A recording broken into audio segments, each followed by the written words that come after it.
आपको मालूम है कि हम प्यारे आका सल्लल्लाहु ताला अलैहि वसल्लम की मिलाद शरीफ के ताल्लुक़ से कुरान पाक से रोज़ाना कोई ना कोई आयत आपको सुना रहे हैं। आज हमने पारा नंबर 11 लिया है। कौन सा पारा है? पारा नंबर 11 सूरह तौबा है। सूरह तौबा की आखिरी मशहूर आयतें हैं जो अक्सर आप लोगों से सुनते रहते होंगे। अऊज़ु बिल्लाहि मिनश शैतानिर रजीम, बिस्मिल्लाहिर रहमानिर रहीम। लक़द जाअकुम रसूलुम मिन अनफुसिकुम अज़ीज़ुन अलैहि मा अनित्तुम हरीसुन अलैकुम बिल मुमिनीना रऊफ़ुर रहीम। सदक़ल्लाहुल अलीयुल अज़ीम। बेशक तुम्हारे पास तशरीफ़ लाए तुम में से वो रसूल जिन पर तुम्हारा मशक्क़त में पड़ना गिरा है, तुम्हारी भलाई के निहायत चाहने वाले, मुसलमानों पर कमाल मेहरबान। बेशक तुम्हारे पास तुम में से वो अज़ीम रसूल तशरीफ़ लाए जिन पर तुम्हारा मशक्क़त में पड़ना बहुत भारी गुज़रता है। तो यहाँ रब्बे कायनात फरमाता तशरीफ़ लाए, रसूल तशरीफ़ लाए।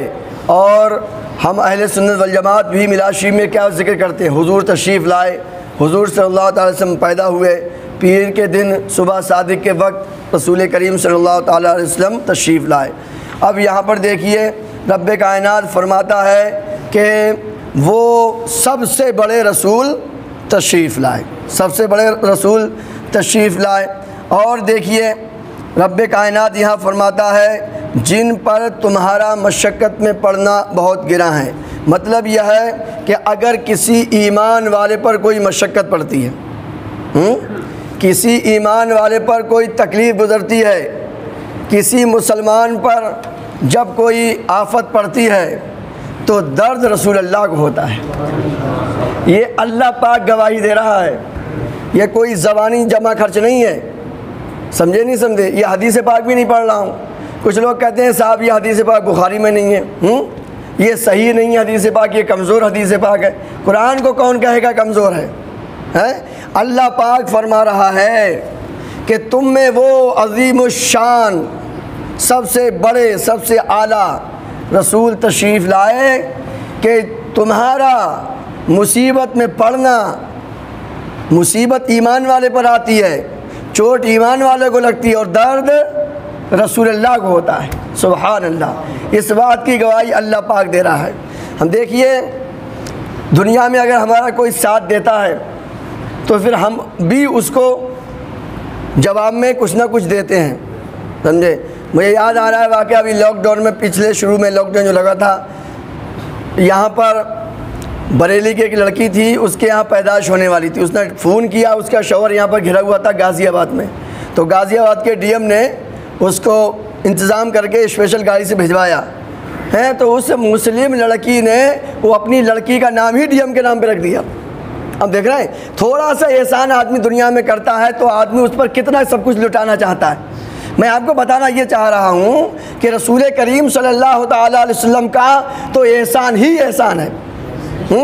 हर वक्त एहसान, सारी कायनात उनके सदक़े में बनी, ज़मीन आसमान उनके सदक़े में, कुरान पाक उनके सदक़े में, रमज़ान उनके सदक़े में, अल्लाह तबारक तआला की पहचान जो हमें हुई वो हुज़ूर के सदक़े में, सब कुछ हुज़ूर के सदक़े में। हुज़ूर दुनिया में तशरीफ़ ला रहे हैं तो उम्मत को याद कर रहे हैं, जवानी में उम्मत को याद कर रहे हैं, हर मोड़ पर हर जगह रातों को उठ के उम्मत को याद कर रहे हैं, रो के उम्मत को याद कर रहे हैं। समझे? हुज़ूर सल्लल्लाहु अलैहि वसल्लम दुनिया से तशरीफ़ ले जा रहे हैं, कब्र में होठ हिल रहे हैं, लोगों ने कान लगाए तो उम्मत की आवाज़ आ रही है, पुलिस सिरात पे उम्मत को बचा रहे हैं, जहन्नम से उम्मत को बचा रहे हैं, ठंडे ठंडे जाम उम्मत को पिला रहे हैं, खुद रो रहे हैं और हमको हंसा रहे हैं। इतना बड़ा ज़्यादा मेहरबान कोई नहीं मिल सकता। तो मेरे भाइयों, हमें भी चाहिए कि हम हुज़ूर सल्लल्लाहु अलैहि वसल्लम पर अपना तन मन धन हर वक्त कुर्बान करने को तैयार रहें। शैतान की बातों में ना आए, शैतान के एजेंटों के चक्कर में ना पड़ें। अल्लाह पाक फरमा रहा अपने रब की सुने, अपने रब की सुने। अल्लाह पाक फरमाता है कि तुम्हारा मशक्क़त में पड़ना उनको बड़ा कर्रा गुज़रता है। किनको? रसूल अल्लाह को बड़ा कर्रा गुज़रता है।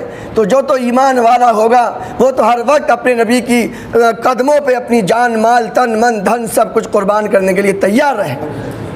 ये सहाबा इकराम का और वफ़ादारों का तरीक़ा है, ये वफ़ादारों का तरीक़ा है। ज़माने भर का ये कायदा है कि जिसकी खाना उसी की गाना है। ज़माने भर का ये कायदा है कि जिसकी खाना उसी की गाना।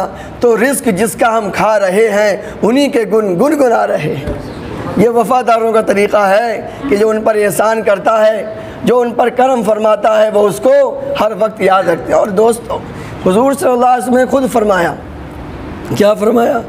ये हर ईमान वाले पर फ़र्ज़ है। हुज़ूर ने फरमाया, मेरी मोहब्बत पैदा करो और अपने बच्चों को मेरी मोहब्बत सिखाओ और मेरे घर वालों की मोहब्बत सिखाओ। तीसरा नंबर है कि कुरान पाक पढ़ना सिखाओ। ये हम पर ज़रूरी है। हुज़ूर ने फरमाया, अपने बच्चों को मेरी मोहब्बत सिखा दो। दूसरे नंबर पर मेरे घर वालों की मोहब्बत सिखाओ। तीसरे नंबर पर कुरान पाक पढ़ना सिखाओ। ये हम सब पर ज़रूरी है, इसका हमसे हिसाब होगा। और बताइए, कब्र में हुज़ूर सल्लल्लाहु अलैहि वसल्लम तशरीफ़ लाएंगे और हुज़ूर ने अगर ये फरमाया कि बताओ, मैंने ये कहा था कि मेरी मोहब्बत सिखाना, मेरे घर वालों की मोहब्बत सिखाना, कुरान पाक बच्चों को पढ़ाना, ये तुमने 3 काम किए कि नहीं किए? और नहीं किया, अगर खुदा न करे उस वक्त अगर हुज़ूर ने हमसे मुंह मोड़ लिया तो बताओ कौन रहेगा हमारा? कोई नहीं रहेगा। समझे कि नहीं समझे? कोई भी नहीं रहेगा। ये याद रखो, मरना हम सबको है। कब्र में मेरी माँ नहीं जाएगी, तुम्हारी माँ नहीं जाएगी, बाप बहन भाई दोस्त अजीज़ अक़ारिब कोई नहीं जाएंगे। अगर कब्र में तशरीफ़ लाएंगे तो रसूलुल्लाह सल्लल्लाहु अलैहि वसल्लम तशरीफ़ लाएंगे। तो ये समझिए, अल्लाह पाक ने फरमा दिया कि जिन पर तुम्हारा मशक्क़त में पड़ना गिरा है। और आगे सुनिए साहब, वो तुम्हारी भलाई के निहायत ही चाहने वाले हैं। एक तो यह है कि तकलीफ़ हमें पहुंचती है, दर्द रसूलुल्लाह को होता है। दूसरी बात यह है कि हमारी भलाई के सबसे ज़्यादा चाहने वाले हैं। आज आप दुनिया में देख लीजिए, अगर कोई हमारी भलाई चाहता है तो उसके पीछे कोई ना कोई उसका मकसद होता है, कोई ना कोई उसकी गर्ज होती है। माँ बाप बेगर्ज मोहब्बत करते हैं बेचारे। आज कोई बच्चे को कोई मामला होता है तो बाप आता है, इमाम साहब ये बता दीजिए मेरा बच्चा परेशान हो रहा है। माँ बाप परेशान होते हैं तो माँ बाप के दिल में जो मोहब्बत है वो भी हुजूर ही के सदक़े में है, वो भी हुजूर के सदक़े में। अल्लाह पाक फरमाता है कि तुम्हारी भलाई के बहुत ही ज़्यादा चाहने वाले, यानी माँ बाप से भी ज़्यादा रसूलुल्लाह सल्लल्लाहु अलैहि वसल्लम हमारी भलाई को चाहते हैं, हमारी भलाई को चाहते हैं। तो हम पर यह लाजिम है कि हम भी हुजूर सल्लल्लाहु ताला अलैहि वसल्लम के उम्मतियों की भलाई चाहें। अगर कोई रिश्ता तुम्हारा नहीं निकल रहा है, एक तो ये सबसे बड़ा रिश्ता ईमान का है। अल्लाह पाक ने फरमाया ईमान वाले सब आपस में कौन है? भाई भाई हैं। इन्नमल मोमिनूना इख्वा। और दूसरी बात यह है कि किसी भी मोमिन को परेशान करने से पहले ये सोच लिया करो कि अगर मैं इसको परेशान करूँगा तो रसूल अल्लाह को परेशानी होगी। ये दिमाग में लाया करो। किसी को गलत मशवरा देते वक्त, किसी को तकलीफ़ पहुँचाते वक्त, किसी को तकलीफ़ की प्लानिंग बनाते वक्त अगर कोई तुम्हें जुल्म करे तो रसूल करीम सल्लल्लाहु अलैहि वसल्लम ने फरमाया उसे माफ़ कर दो। ये सोच के माफ़ कर दिया करो कि अगर मैं किसी मुसलमान पर जुल्म सितम अत्याचार करूँगा तो तकलीफ़ किसको होगी? रसूलुल्लाह को होगी। अपने माँ बाप को परेशान करने से पहले, अपनी बीवी को परेशान करने से पहले, अपने भाई बहनों को परेशान करने से पहले ये सोच लिया करो कि ये रसूलुल्लाह के उम्मती हैं और ईमान वाले हैं। अगर मैं इनको सताऊँगा तो तकलीफ़ रसूलुल्लाह को होगी। अब बताओ क्या कोई ईमान वाला रसूलुल्लाह को परेशान कर सकता है? इस तरीके से सोचो कि हम अगर किसी मुसलमान को तकलीफ़ पहुंचाएंगे तो परेशानी रसूलुल्लाह को होगी। अब बताओ हम किसी मुसलमान को नहीं सता रहे बल्कि माज़अल्लाह रब्बिल आलमीन तकलीफ़ हम रसूलुल्लाह को पहुंचा रहे हैं। बस ये सोच के माफ़ कर दिया करो, ये सोच के माफ़ कर दिया करो, अल्लाह पे छोड़ दिया करो कि आय अल्लाह इसका फ़ैसला मैं तुझ पे छोड़ता हूँ, मैं अपनी ज़बान से कुछ भी नहीं कहूँगा। माफ़ कर दिया करो। तो रसूल करीम सल्लल्लाहु ताला अलैहि वसल्लम की मेहरबानी रब्बे कायनात ज़िक्र फरमा रहा है, तुम्हारी भलाई के निहायत चाहने वाले मुसलमानों पर कमाल मेहरबान मेहरबान। सुबहान अल्लाह। समझे, मुसलमानों पर बहुत ही ज़्यादा मेहरबान और रहमत फरमाने वाले। यहाँ पर रब्बे कायनात ने रऊफ़ुर रहीम फरमाया है, रऊफ़ुर रहीम फरमाया है रसूल कौनैन सल्लल्लाहु ताला अलैहि वसल्लम के लिए। तो बाकी इंशाअल्लाह तफसीर बाद में बयान की जाएगी।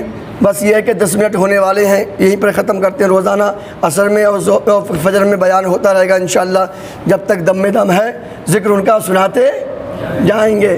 खाक हो जाएं जलू, खाक हो जाएं अदू जलकर मगर हम तो रज़ा, खाक हो जाएं अदू जलकर मगर हम तो रज़ा, दम में जब तक दम है ज़िक्र उनका सुनाते जाएंगे। दम में जब तक दम है, जब एक एक सांस भी बाकी रहे, तब भी रसूल करीम सल्लल्लाहु अलैहि वसल्लम का नाम निकल रहा हो। आला हज़रत ने हमें सबक सिखा दिया है, खाक हो जाएं अदू जलकर मगर हम तो रज़ा, दम में जब तक दम है ज़िक्र उनका सुनाते जाएंगे। इसी के साथ आज का बयान ख़त्म होता है। रब्बे कायनात हम सबको इस पे अमल कर